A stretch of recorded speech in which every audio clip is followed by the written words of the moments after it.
All right, welcome to this episode of Coffee Break. We are excited to have another special guest with us today, and that is Greg Whitus from Diversified Robotics. How are you doing, Greg? I'm doing great, man. Thanks so much for having me on today. Well, we had a trade-off. You sent me a message on LinkedIn and said, "Hey, will you be on my podcast?" And I said, "Only if you stay and record a podcast with us as well." So right, it's easy enough. Also, over here on the other side of the room is Lucas Ward. He is our app developer, and I really thought that it would be an interesting conversation. So I pulled Lucas in a couple of days ago and said, "Hey, I think this will be a great topic of conversation for today because it really lines up with what you guys do and what we've really tried to apply." So I think that there'll be a really good case study application to say, "Hey, this is a company that really is embracing finding ways to automate processes," right. And also a good conversation from your side to understand how you're seeing that in the marketplace and where you're seeing benefit and why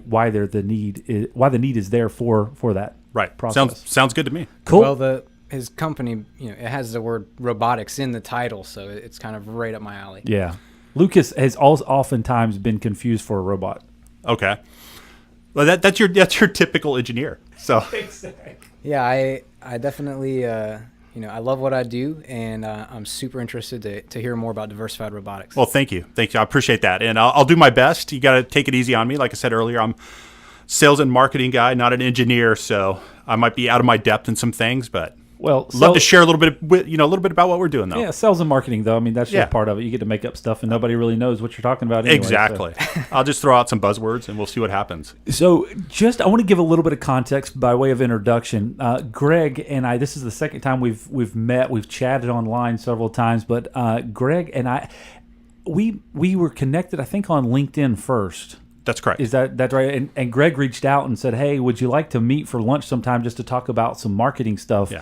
And so I literally, and I'd made a video about it on our YouTube channel about how I met this random guy for tacos and had no context for meeting him whatsoever, but it's really been awesome. So Greg, give us a little bit of a background, an introduction to yourself, maybe even farther in front of your position now, and how all that came about. Right. No, it's going to be an interesting story. I don't know if you really want to hear it or not, but I graduated. I went to TCU in Fort Worth, Texas. Graduated from there with a degree in marketing, and I was involved in our family business for years. This is in El Paso, Texas, far west Texas. Ended up moving to Austin, and it was in Austin I got involved in technology. I was working for a company at the time that was like the number one reseller for Citrix. I don't know if you're familiar with Citrix, but they were the number one reseller in the country for Citrix.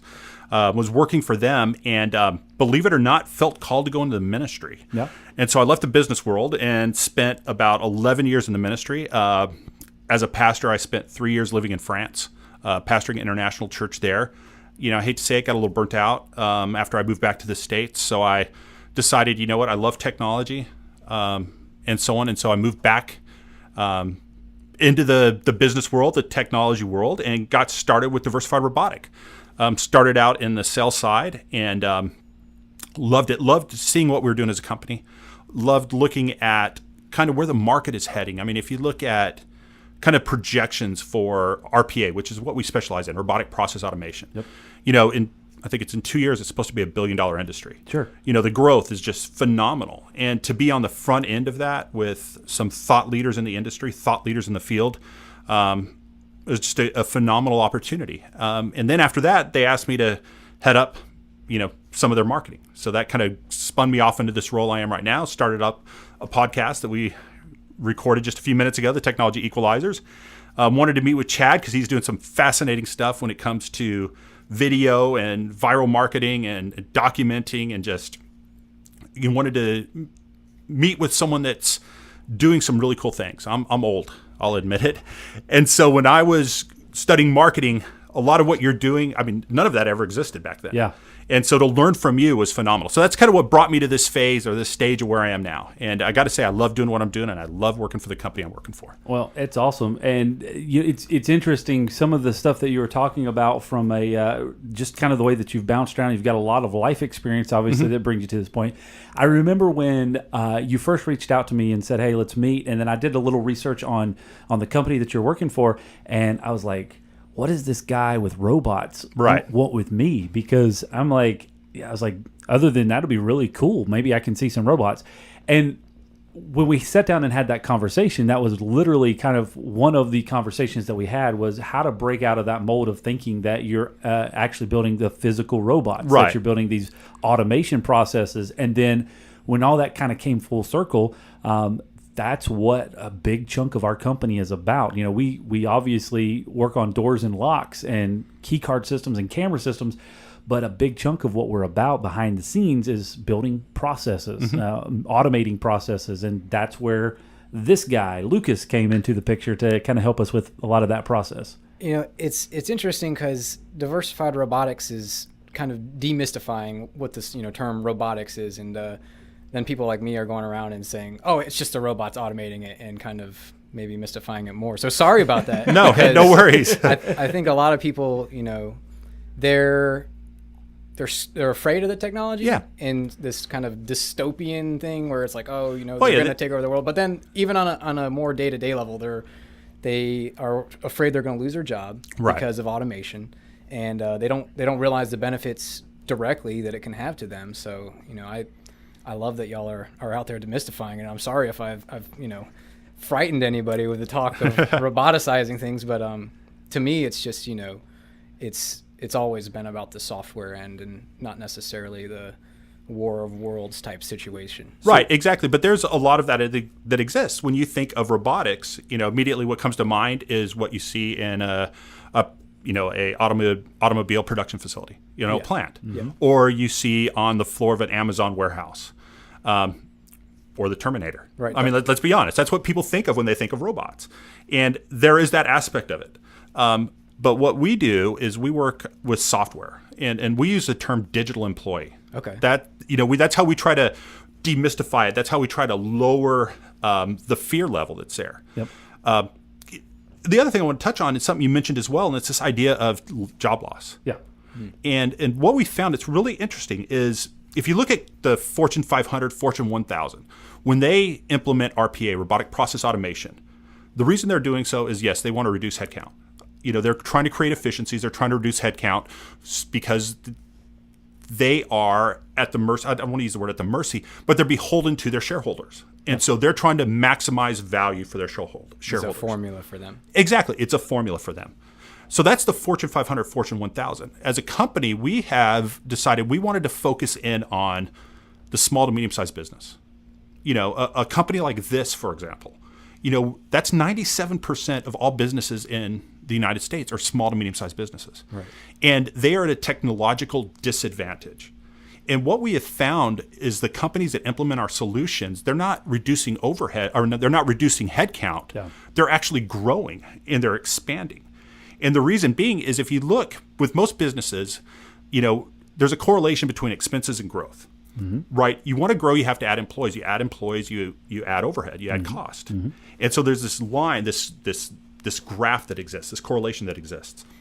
With our solution, with robotic process automation, you can control the cost of a lot of your back end, right? And it frees capital up to invest in new employees, to invest in marketing, so on and so forth. You can grow your business, but you're not having to add the same number of support people on the back end. Yep. So it throws off that ratio. It's like the ultimate cheap labor, really. It is. It is. Exactly. You look at companies that used to send work offshore, Right. because it was cheaper. Actually, you can use robotic process automation to do a lot of it now, and RPA is a lot cheaper than what it would have been overseas. That was fun. I just tried to get a FaceTime call in the middle of recording. That is ideally the conversation that we were having when we were eating tacos was exactly that. Yeah. Is again understanding how to communicate. We're not trying to reduce people. We're trying No. to create efficiencies. Right. And that's what all of automating processes are about. And it's they talk, you know, when and Lucas, some of the reason that he's saying he helped to cause the mystification of the processes. When he first started here, he was telling people that he was building robots to take over their jobs. Yeah. But then they in a liked me joking after manner. that. Yeah. Because, and they're like, oh, wait, my job is so much easier now. So it's like, you know. Exactly. And you're empowering people, though. Right. I mean, really, when you look at it, if you remove a lot of that day-to-day, Mundane. repetitive, mundane type of thing. What you're doing is you're empowering employees. You empower employees, and you got happier employees. Yeah. Happier employees are more productive employees. Yeah. And so it goes. And it's not reducing the number of employees. I was thinking about this before. It's not reducing or stifling or any of that stuff. It's allowing the throughput to increase. Yeah. So that if it's taking you 20 minutes to do a process, can we reduce that down to 5 minutes or 0 minutes? Right. If it can be something that's a repetitive process. And I'll tell you something that's very interesting. We've been building and working on a work order management system since 2008, at least. So about 10 years. We've been building applications in the back end of our business. And I'll tell you some of the most simplistic things that I think are wild examples of how you can increase productivity. So we had a management system. It was a simple form that you filled out, first name, last name, phone number. And every single time a person called. So if you were a customer of ours and you called 3 times a week, every single time we had to type in Greg, Whitus, and your phone number every single time. Right. And we went in and said, you know what, this is crazy. And we figured out a way to build a database table that you put the information in one time, and then next time you called, I just typed in GRE and clicked your name, and it auto-filled all that stuff. Yeah. Well, that just increased efficiency, it increased accuracy, right? And it eliminated redundancy, repetition, and all those things. And you think about that over the term of an entire year, how much time that saved us and how much more accurate that we were. Because before we were just getting maybe one name and part of a phone number, or, Greg was spelled with 2 G's one time and 1 G the next time. And so you had inaccuracy of information. Right. But you take that and you apply that across the entire board of, you take those little teeny things and you're just increasing all those efficiencies and effectiveness all over your company. And it's like, wow, the benefits that you can gain from that are huge. Oh, exactly. I mean, error reduction, that's a huge benefit of what we do. The beauty of a software bot, a digital employee, is it's going to do exactly what it's told to do. And, as long as the data input on the front end is good, the data on the back end is going to be good. Because the bot's going to it's not going to get creative. It's not going to say, is Greg with 2 G's or is it with 1 G? It doesn't have bad hair days. No, it doesn't have bad hair days. It's going to go and do exactly what it's designed to do. Yeah. And, and error reduction really is one of the things. I mean, I'm working with a insurance underwriter. And that's one of the things that we're looking at, is trying to develop a solution for them for when they're underwriting commercial properties, residential properties, because data input always leads to errors. People transcribe numbers. They, and especially in this case, they're putting in latitude and longitudes. Oh, and wow. And so you can imagine how easy it is to, when you're like 6-7 digits in, to make a mistake. Oh, yeah. So you know what? If we can automate that, we can create a bot that does part of that process right there. That eliminates that error. And so, when you look at some of the benefits of RPA, that's one of the benefits is error reduction, accuracy. I think something that's really interesting, kind of, and this may be something that Diversified Robotics does, but these programs like Zapier and Workato that are kind of automating the process of automating. So you don't necessarily have to go deep into the source code and make all these complex design decisions. You can just go in, you can subscribe to this program and say, anytime I get an email that contains this text here, save this record on the database. So, to me, that's just, it's mind blowing. It's just another level of abstraction to where these things can be deployed quicker and easier. And it, unfortunately, it gets rid of kind of the extreme need for the engineers and the software developers, but it creates this whole other kind of IT, job position where these, like myself coming in and, basically setting up these automation configurations and making tweaks where necessary and things like that.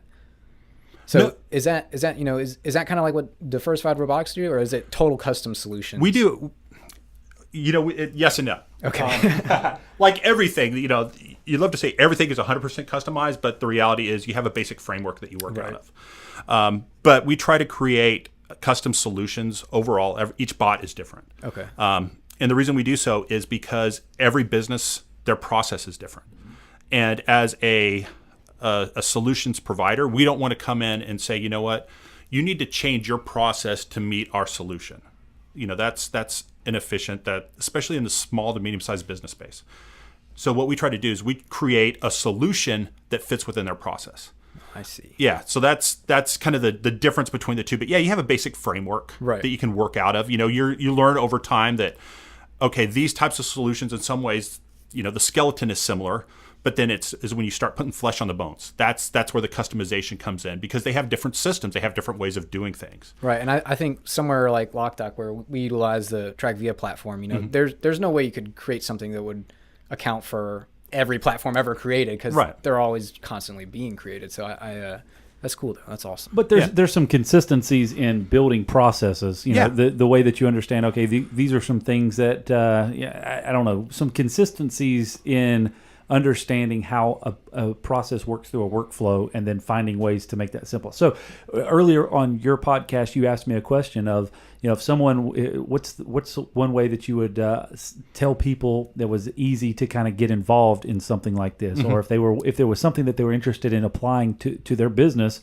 what's the best way to get involved with it, or the best way to apply it? What's a simple process, something that you guys are like, almost every business can really benefit from automating this? Oh, no, just off the top of my head, accounts payable. Yeah, invoicing. AR/AP, invoicing. Any B2C, B2B business, you're constantly invoicing, you're pulling data out of QuickBooks, however you go about doing it, creating your invoices. You can create a bot that can do that. That we can create a bot that can go in, can pull the data out of QuickBooks, create the invoice, take the invoice, open up Outlook, write an email, right?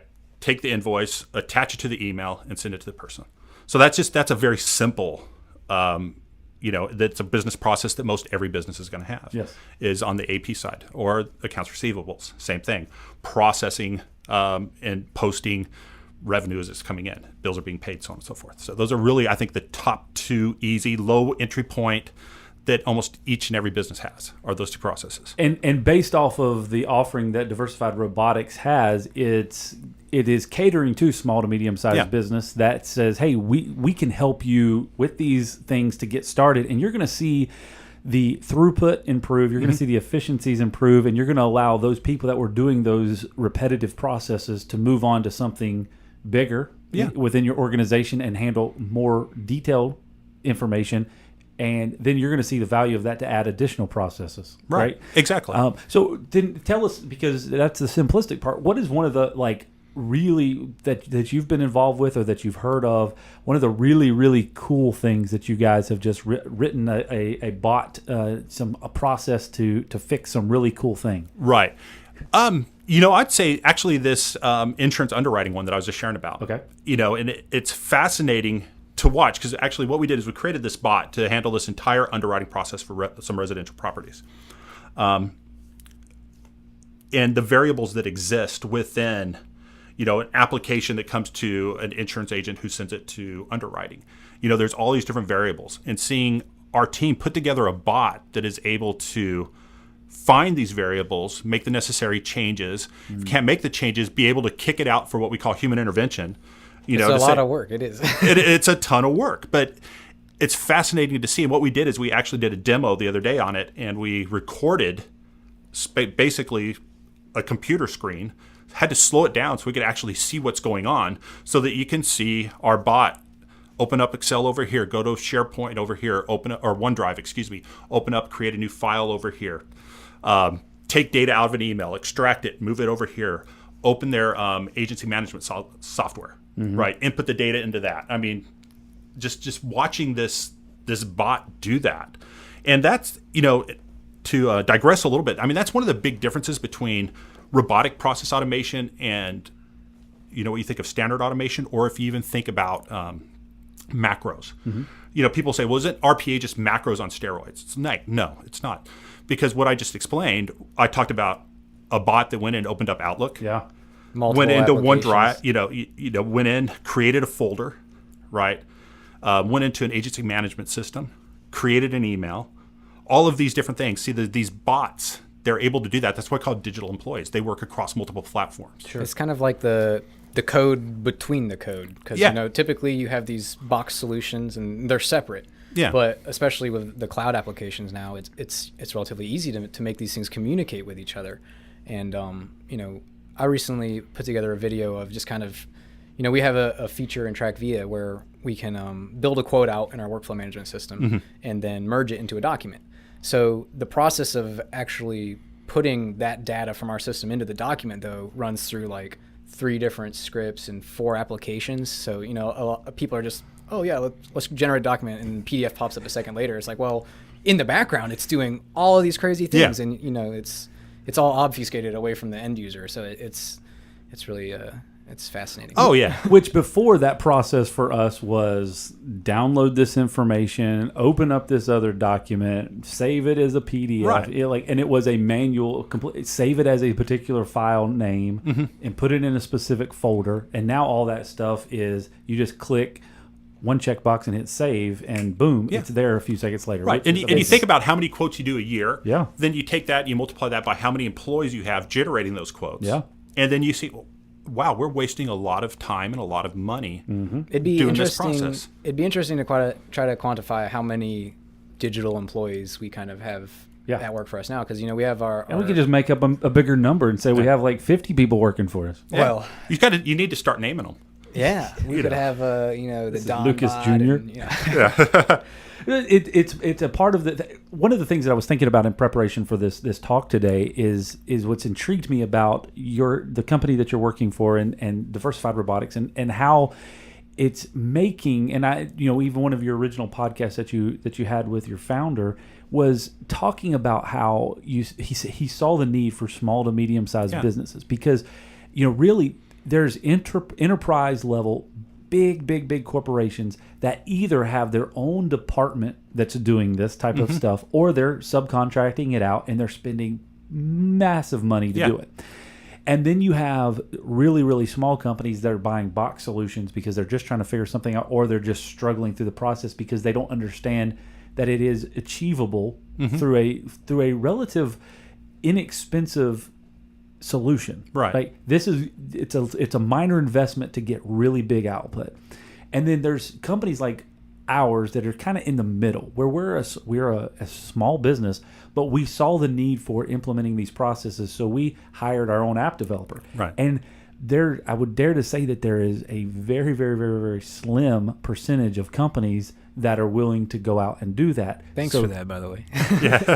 So that puts you guys in that role of being able to, if we didn't have a Lucas on staff, then you would be a go-to for developing those types of things. And it's something that we have found huge value in our organization, that I know that other businesses can utilize it.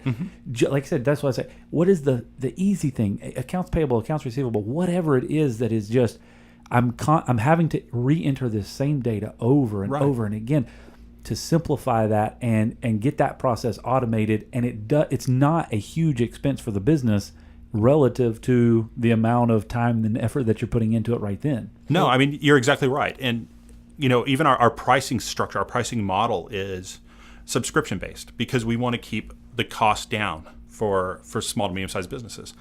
But we go beyond that in our process. We'll design a bot, we'll develop the bot, and then we'll deploy it for free for 2 weeks. Right. There's no risk, for a company to try it and see, is this working? And is this worth my investment? Am I going to get the return that I want? That's how much we believe in what we do. That's how much we know that our solutions can help businesses, that we're going to take all the front end expenses and we're going to absorb that ourselves. Yeah. Because we know that once someone has one of our solutions, one of our digital employees in their business, that it's going to more than pay for itself for them. Yeah. I mean, that's how confident we are in what we do. I mean, it's impossible not to see the value. And I think the companies that know about it and don't have it yet they're chomping at the bit trying to figure it out. And I don't know. So there's this article on CNBC, and it talks about how companies they're more concerned with their access to developer talent than they are with capital. So they're literally like, we have all the money we need. We need somebody to come in here and do this. And so I feel like, Diversified Robotics, you're kind of bridging that gap there and filling in those holes. And it's got to be right. The way I look at it is we have a team full of Lucases, or Luci, whatever you want to call it now. Multiple Luci. We got multiple. That's great. We'll just start referring to you as Luci. I want to. Yeah, exactly. I'll trademark that now. But we have a whole team of that. And what I mean by that is, our mission statement, and as I said earlier, our podcast is called the Technology Equalizers. And the reasoning behind that, the thought behind that is, again, we look at 97% of the businesses in America are small to medium-sized businesses. And you guys are your exception to the rule to have Lucas. Most of small businesses don't have the resources to hire someone like that, to develop these in-house. They can't afford the engineers like what we have. Yeah. So what we've decided to do is we want to help these businesses out because that's the backbone of our economy is small businesses. And anything we can do to help small businesses grow, right, and to level that technological playing field, that's what we want to do. That's kind of the, the why behind our business. Yeah. Is really helping small businesses grow and prosper. And we do that through helping them increase profitability. I mean, that's what we're doing. So I have a question for you based off of just kind of getting started, because we have had this conversation so many times, and we've had it with other people in our industry where we've shown them our system and the way that we're doing things from a processing standpoint. And the biggest question that we get back, or the biggest pushback that we get is, yeah, that looks really great, but that's a lot of work to get it going. That's like a lot of information to input. So what is that, I guess that would be the easiest way to phrase that question, is that a big barrier to entry for you and your customers that you're dealing with is, okay, we want to do this, but we have so much information that we're going to have to input to get it started. Is that a barrier to entry? I guess question number one. And two, how are you addressing that? Honestly, it's not really, we haven't really found that to be a barrier of entry on our part. I think what we run into are really misconceptions about what robotics is. First of all, that's number one, fear. Sure. It's going to take away jobs. Small businesses, my wife works over here, my daughter works over there, our nephew or niece works over here. Are you talking about I'm going to have to fire someone in my family? Those are the issues that we run into, or the cost. Oh, this is going to be cost prohibitive. Yeah. And so that's why we really talk a lot about our pricing model, our subscription basis to get away from that. But the other thing we run into a lot we're talking about processes here. Sure. Is there's a lot of small businesses that have processes that either A, they don't even really know what the process is, or B, they have no idea how this process became what it is, because it's one of those things as a small business owner. Real talk here. Yeah. No, I mean, as a small business owner, you're all of a sudden, you know what, we've got this need, and so we add this, and we do this, and we do this, and we do this. And they have no idea what their process looks like until we map it out. And that's one of the things we do in our design meeting is we literally create a flow chart, step by step by step. I like flow charts. You like flow charts? Yeah. Oh, they're great. Our engineering team, they love flow charts. I would much rather have a crudely drawn flow chart than a 10-minute explanation. Yeah. No, but it's true because you can visualize exactly what it is. But it's eye-opening for people as they sit in a design meeting and you go step by step by step, and they go, oh my gosh, I didn't realize that this was so complicated. Or why do we do this? I mean, it's eye-opening for some people. And then when you circle half the flow chart and say, okay, we're going to automate this entire portion, it's probably even more mind-blowing. Oh yeah, definitely. We'll work through. We'll say, okay, we can automate, we'll automate steps 1 through 4, 5, human interaction. Yeah. Right. We need someone to say yes or no. Then we move on and we'll do steps 7 through 10, however you want to look at it. Yeah. When people see what we can automate, that's the other thing that blows people's minds. So I remember, and we're going to try to wrap this thing up in just a few minutes because I want to be mindful of everyone's time. But I remember several years ago, we went to a conference and there was I don't know, a 45 minutes or an hour long meeting. And they talked about process improvement, and they basically had some examples where you go on the wall and there were just sticky notes of different processes. Okay? So Bob picks up this box and he walks over here and sets it down, and then he enters this information. And they helped us to kind of map out a workflow and that flow chart and visual, and then go, okay, so if we were to improve this process, how can we minimize the number of steps? How can we bring things closer so that instead of Bob having to walk from this point to this point, he can do it all in this one area without having to move a great distance? And it was so eye-opening of just kind of taking that and applying it to small little areas of our business, because what you said was absolutely true. When you get into small business and you've developed processes that you don't even know is a process over the years, you just do it like just out of repetition. And then when you have to go train somebody else on how to do it because you're trying to scale and grow your business and you're hiring people, and then you go, I don't even know how to explain to you how to do this process because it's just chaos. Yeah. And so it's something that I think that's a good takeaway from this entire conversation today is maybe you're looking at trying to automate a process, or maybe you're trying to look at scaling your business and growing and hiring new talent. All of that comes back to, do we have clean, defined, and outlined processes? Because if you don't, that's an inhibitor to growth. Yeah.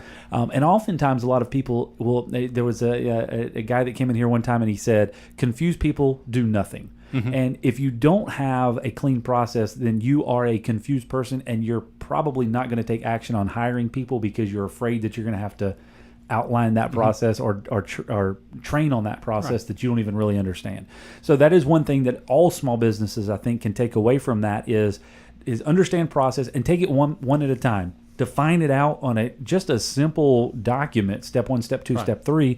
If you want to get really fancy, get on your whiteboard and write it all out, and then you can start moving those processes around. But that is a huge benefit once you understand that. Oh yeah, and definitely. And having been in technology before, we always in our solutions would try to build in redundancy. You never want to have a single point of failure. If you work with an organization and you don't have a process outlined, someone just knows it. Yeah. You got a single point of failure. Because if something happens to that person, if that person leaves, then no one knows how to get things done. Right. So I think regardless if you use RPA or not, I think for small business owners, one of the keys really is, like what you're saying, is map out your processes, understand how you do things, but better yet, why you do them that way. Yeah. And look and figure out, is there a more efficient way of doing this? Yeah. That's the first step to iterating and improving is to know what you're doing in the first place. So exactly. You can change it. But there's so many people or processes and businesses that, that's the way it's always been done. Yeah. And that's how it started. And then we had this need, and so we added on to this process. And the process runs the business rather than being there to support the business. I wanted to throw one other thing out there, and I know I keep saying that I'm going to wrap this thing up. This is great. I'm here all day. I feel like, anyway, one of the things that we really found value in, and I want to kind of toss this as a nod to a company like Diversified Robotics, but when we brought in Lucas, one of the things that we had decided on was we weren't going to give him any context as to what our business did. Like he walked in day one, and typically we do a whole onboarding session and tell everybody about what we do and how we do it. And we were like, yeah, you're here, and here's a computer, and go figure out how to build this stuff. Because I was totally lost. Because we wanted him to challenge our process. Right. So we knew the process, and we didn't really have a good reason why it was being done that way. But we had a process, and we needed somebody to come in. And I think that's probably a great value that your company would bring to the table is why do you do it this way? Challenging that, because it ultimately, you're a small business owner, be like, that's just because that's the way that I had to adapt to doing it 20 years ago, and I just never changed.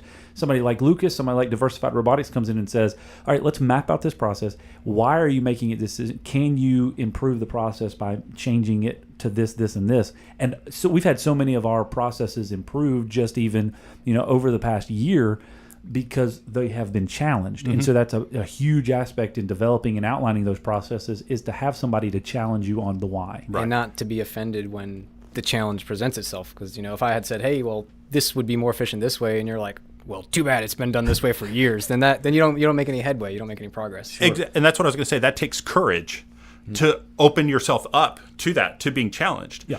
And at the same time, there's got to be a level of respect or authority that you've given to Lucas to be able to do that. Because I tell you what, as Lucas, the first time you say, we've always done it that way, don't challenge this, he's done.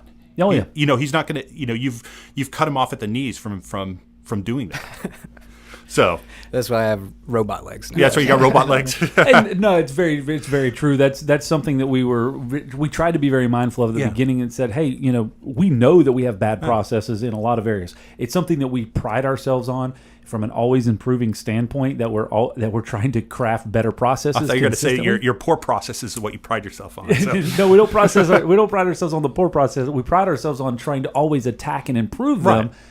But yet we still have a lot that are not great. And so it's like, it's just, because there's so many things in a business that you can think about accounts payable and accounts receivable as something very easy or very high level, but then you've got very specific to the business itself, how we process our key records or our sales cycle or all that stuff. There's just hundreds and hundreds of processes that you can improve on every single day. So I think that's a really great takeaway from the conversation today, is that anybody out there, if you've started that process or not, it's something that you can do in very small strategic steps. Define, outline, and improve processes. Find ones that you can automate, obviously, so you can get better throughput, more accuracy, more efficiencies.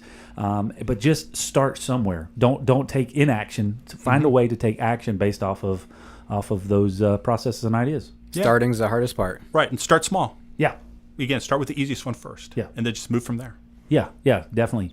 Greg, thank you very much for coming on the podcast today. This has been awesome. Hey, thank you so much for having me. I enjoyed this immensely. Lucas, thank you for being here too. It's been awesome. Can't wait for part 2. You can go back to work though. Okay. Just kidding. Thanks, guys, and we'll see you next time here on Coffee Break. All right. Thanks, guys.